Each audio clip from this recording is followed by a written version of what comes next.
Imagine you are walking into this incredibly lavish wedding, right?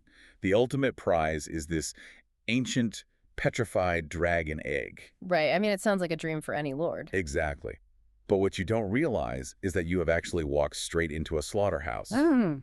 Today, we are diving deep into the forbidden Westerosi history of the Traitor's Tourney text. Because this 211 AC wedding at Castle White Walls, well, it was secretly a massive front for the Second Blackfire Rebellion. Okay, let's unpack this. You look around the pavilions at White Walls, and you realize the banners all belong to defeated men. Yeah, the exact same lords who fought for the Black Dragon on the Red Grass Field like 15 years prior. Right, so why are they risking their necks again? I mean, it's like walking into a charity gala and realizing it is entirely populated by exiled, vengeful mob bosses. Like, would you risk your family to plot a second uprising against the crown? Well, they do it because Bloodraven's police state is already choking them out. I mean, look at exiled lords like Gorman Peak. They have been totally stripped of their ancestral castles, their wealth, their power. So they're just backed into a corner. Exactly. They have absolutely nothing left to lose at this point. But wait, banking a massive treasonous war on a prophetic dream? That feels incredibly sloppy, doesn't it? Like, did Daemon just let his reliance on prophecy make him totally blind to reality? Well, Targaryen dragon dreams actually are historically potent, but they are, notoriously tricky to interpret. Right, because the mechanism is abstract. Right, exactly. Dreamers often see metaphors, like a dragon hatching, for instance, and they dangerously mistake those metaphors for impending physical realities. Wow. Yeah, and these desperate lords at White Walls, they just made really easy marks for a charismatic leader who was selling them that tangible reality.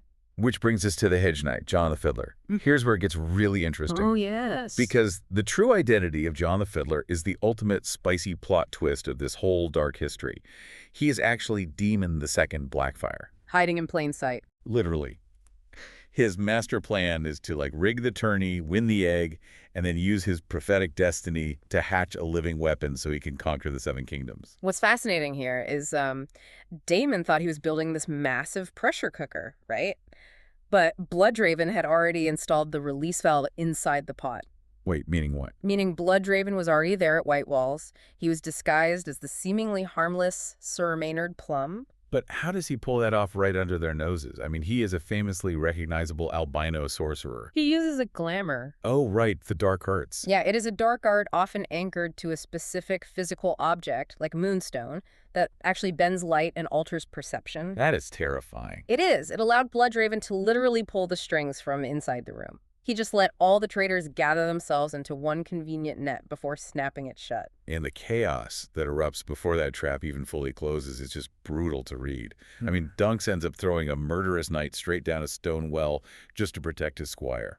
Yeah, and that squire, Egg, who is secretly Prince Aegon Targaryen, he gets cornered by Lord Butterwell's men. Which is insane. This 10-year-old kid pulls off an incredible bluff. He just flashes his royal signet ring, completely terrifies Butterwell, and coldly lies that a massive royal army is already marching to slaughter everyone inside. And the most terrifying part of that history. What?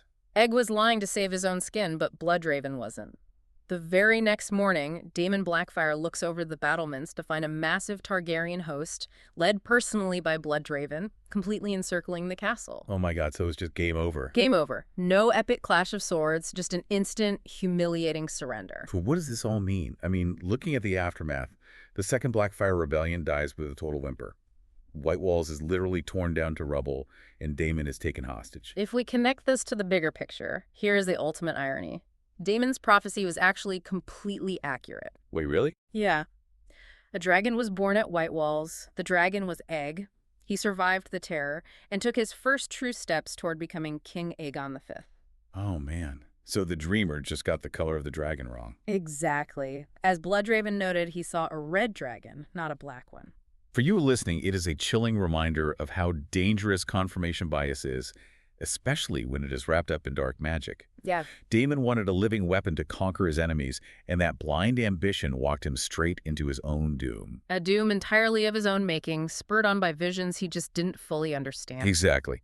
Which leaves you wondering, as Dunk and Egg head north into a brutal succession crisis following the death of Lord Baron Stark, who will actually survive the bite of those power-hungry widows, the she-wolves of Winterfell.